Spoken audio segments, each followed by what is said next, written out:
จริงหมู่ต้นหมูเต็งอยู่ชลบุรีเชียงใหม่ก็มีบุ้มบิ๊กซูโม่ที่โคราชน้องมะนาวนั่งเวอยู่ใกล้ที่ไหนไปดูได้ที่นั่นหมู่บุ้งนั้นอยู่ขอนแก่นอยู่กลางแดนอีสานวิไลส่วนน้องคากินนั้นอยู่แสนไกลอยู่บนโน่นไงติดลำน้ำโขง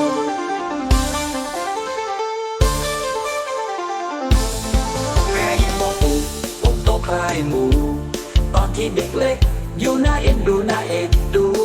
ทำให้อยากดูน้องอยู่ทั้งวันน่ารักน่าขำเพลินสุขใจ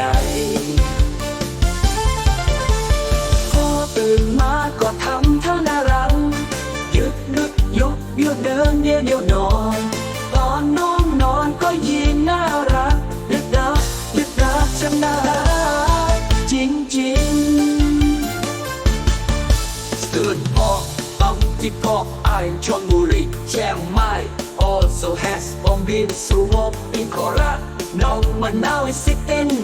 wherever you are nearby you can go see them ต้องที่พอกไอชลบุรีเชียงใหม่ also has Bum Bim Sumo in โคราชน้องมะนาว is sitting wherever you are nearby you can go see them หมู่ดวงis in ขอนแก่ in the middle of the beautiful eastern region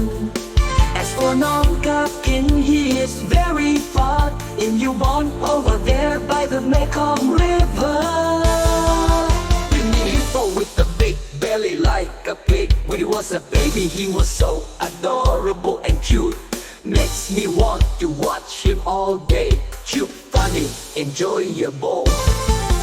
When he wakes up, he make cute gestures. Wiggle, sometimes walk, sometimes sleep. When he sleeps, he's even cuter. Do, so cute. Really.